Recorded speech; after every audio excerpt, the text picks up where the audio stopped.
In any high-performance sport, sustained dominance by a single team inevitably raises questions about competitive balance. In Formula One, where success is shaped not only by driver skill, but by engineering precision and long-term planning, these concerns become even more complex. The 2023 season has brought this issue back into focus, with Red Bull Racing establishing a commanding lead early in the championship. With Max Verstappen consistently delivering race victories, the competitive gap has become increasingly visible, not just in results, but in the strategic freedom it creates. When a team builds a strong advantage in the opening phase of the season, it gains more than points. It gains time. Time to shift resources, time to refine future designs, and time to extend its lead beyond the current year. This brings forward a deeper structural question. Should Formula One regulate not just how teams spend their resources, but also when they are allowed to deploy them?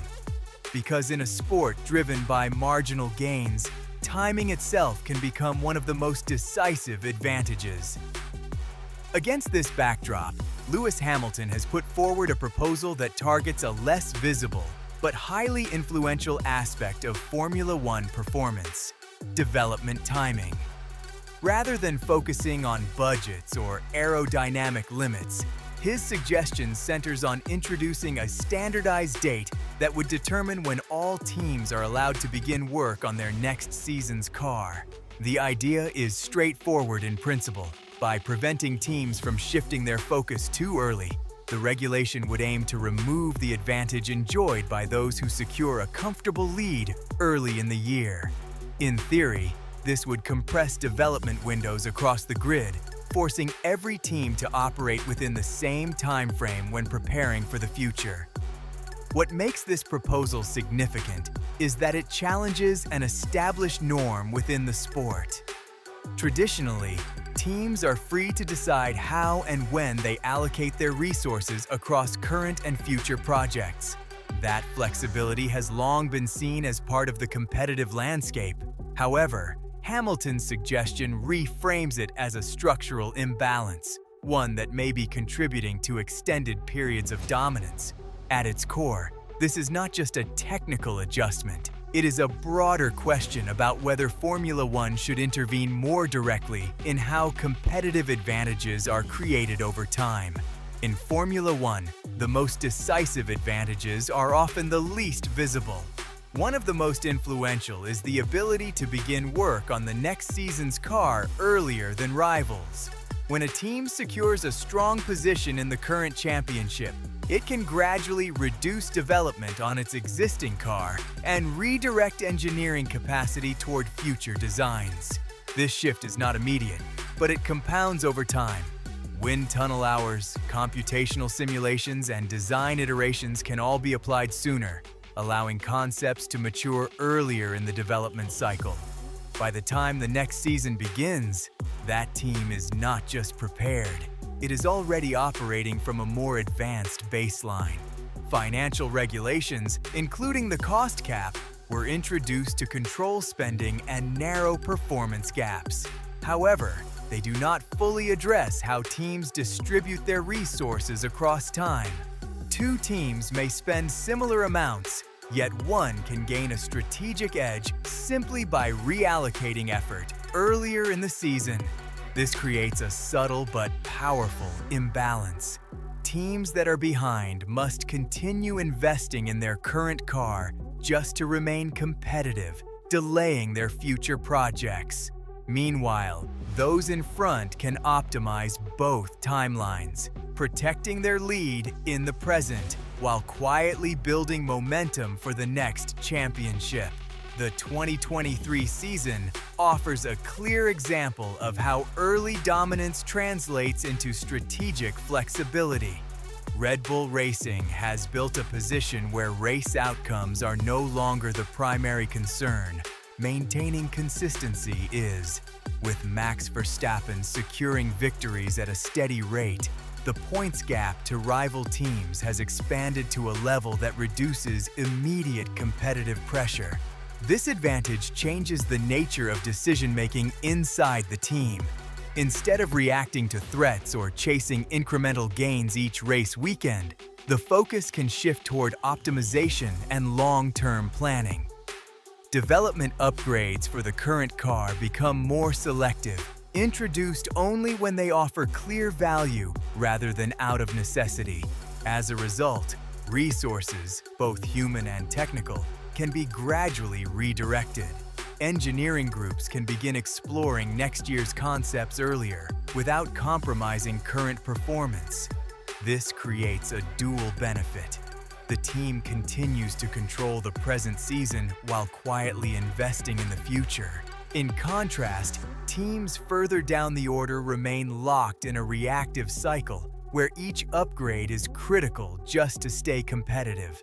This difference in pressure is what ultimately transforms a strong season into the foundation of sustained dominance.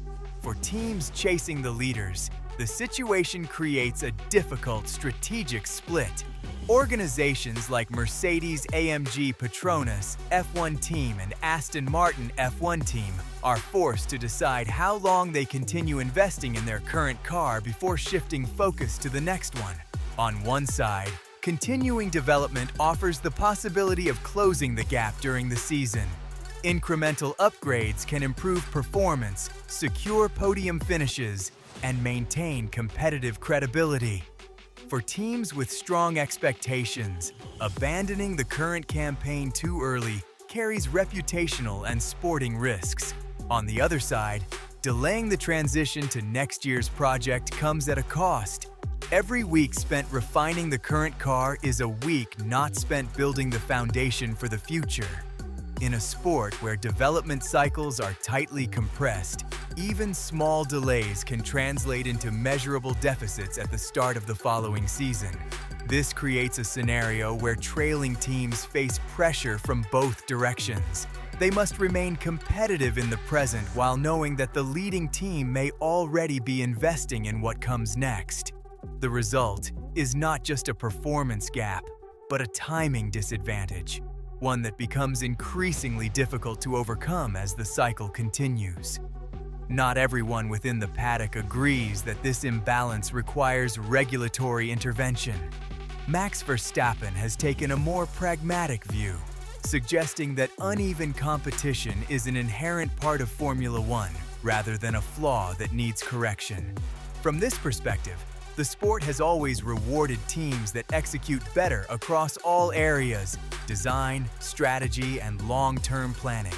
Periods of dominance are seen not as a problem, but as a natural outcome of one organization outperforming the rest. Attempts to artificially compress those advantages risk undermining the competitive DNA that defines Formula One. There is also a historical element to this stance.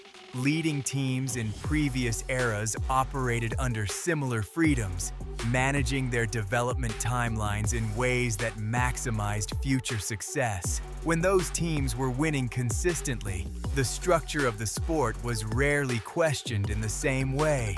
Verstappen's argument ultimately reframes the debate. Instead of asking whether the system is fair, it raises a different question. Should Formula One prioritize equal opportunity, or should it continue to reward those who manage complexity more effectively than their rivals? What is unfolding now is not unique to a single season. Formula One has repeatedly moved through cycles where one team establishes a technical advantage and sustains it over multiple years. These periods are often rooted in a strong interpretation of new regulations, combined with the ability to extend that lead through efficient development. The hybrid era, for example, was defined by the dominance of Mercedes-AMG Petronas F1 team, where consistent performance and early technical clarity created a gap that rivals struggled to close. Before that, Red Bull Racing, led by Sebastian Vettel, controlled the competitive landscape during the early 2010s. Even earlier, Scuderia Ferrari built its own era of sustained success.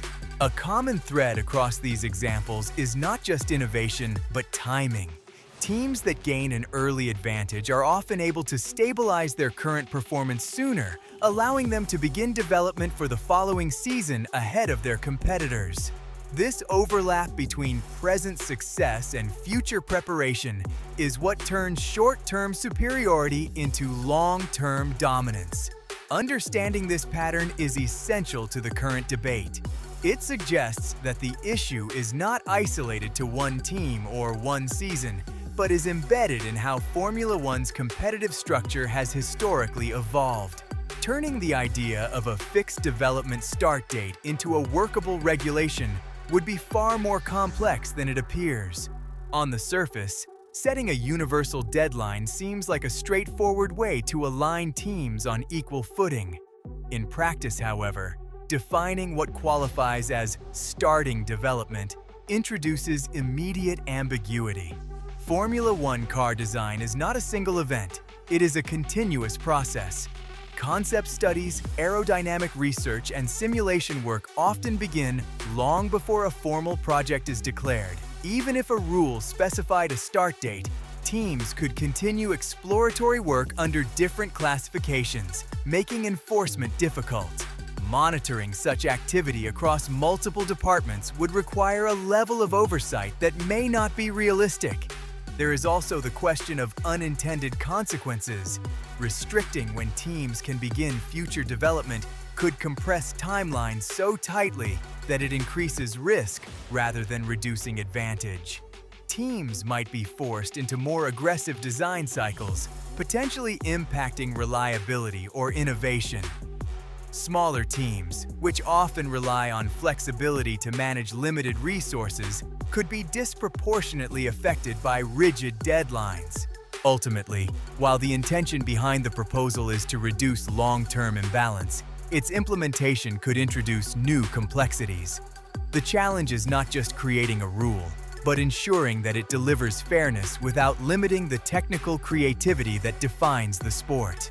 Financial regulation was introduced as a primary tool to reduce the performance gap across the grid. The cost cap, in particular, was designed to ensure that teams operate within defined spending limits, preventing larger organizations from outspending competitors. In theory, this should create a more level playing field over time. However, financial equality does not automatically translate into competitive equality. Teams still retain significant control over how they allocate their resources within that limit. Two organizations operating under the same budget can produce very different outcomes depending on efficiency, technical direction, and, critically, timing. This is where the limitations of the current system become evident. While spending is regulated, the sequence of that spending is not. A leading team can gradually reduce investment in its current car and redirect those resources toward future development without exceeding the cap.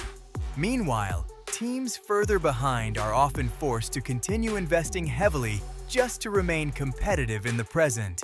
There are also performance penalties linked to success, such as reduced aerodynamic testing allowances. These measures aim to slow down dominant teams, but their real-world impact depends on how effectively those teams adapt. In many cases, efficiency improvements can offset these restrictions, allowing leading teams to maintain their advantage despite operating under tighter limits.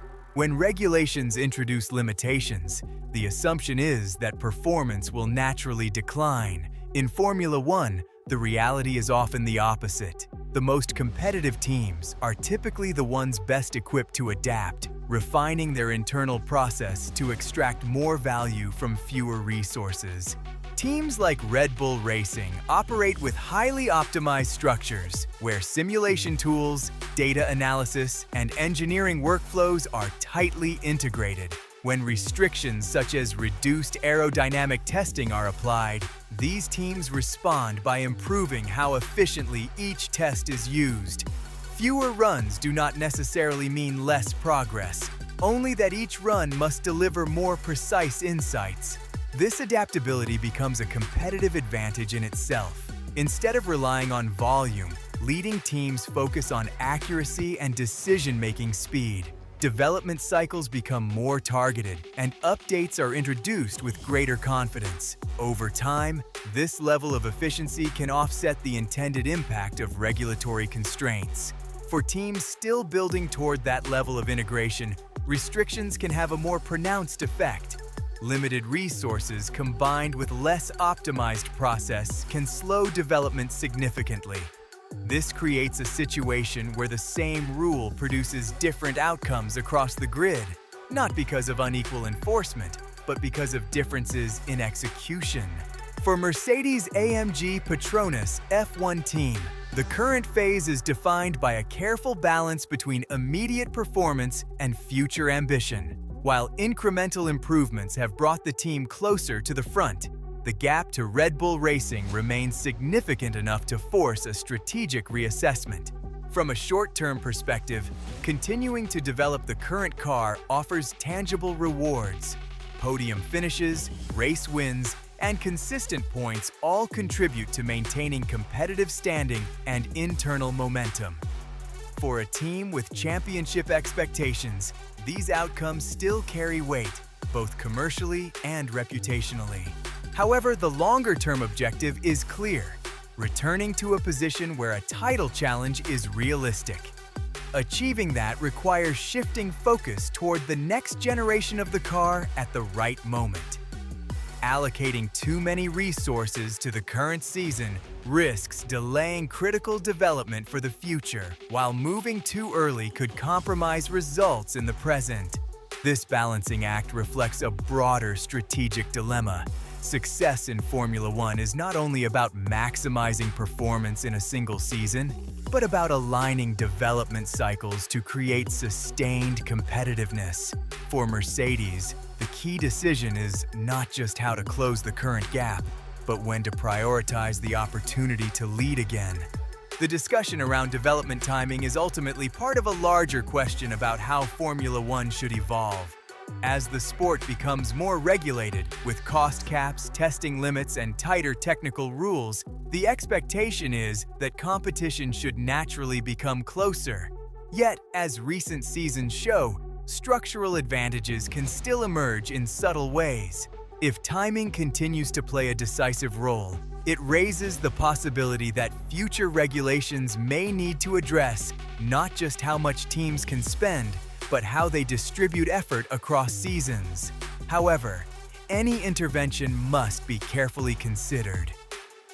Over-regulation risks reducing the strategic diversity that makes Formula One unique, where different teams take different approaches to achieve performance. There is also the question of identity. Formula One has always been a sport where innovation, efficiency, and long-term planning are rewarded. Attempting to standardize too many elements could shift the balance away from engineering excellence toward procedural compliance. The challenge for the sport is finding the right equilibrium, ensuring competitive races without removing the very factors that allow teams to differentiate themselves. Whether that includes regulating development timelines remains an open question, but the debate itself reflects how finely balanced modern Formula One has become. At its core, this debate is less about a single proposal and more about how Formula One defines fairness. Should the sport intervene to minimize long-term dominance, or accept that cycles of superiority are an inevitable result of competitive excellence? On one side, ideas like a fixed development start date aim to create a more compressed and unpredictable field, where advantages are harder to sustain across multiple seasons. On the other, there is a strong argument that success in Formula One should come from executing better strategies over time, including how and when teams invest in the future. As teams like Red Bull Racing continue to demonstrate what is possible with a well-managed advantage, the pressure for regulatory refinement will likely persist. At the same time, perspectives like that of Max Verstappen highlight that dominance has always been part of the sport's competitive landscape. The question moving forward is not simply whether change is needed, but what kind of change would genuinely improve competition without compromising the essence of Formula One.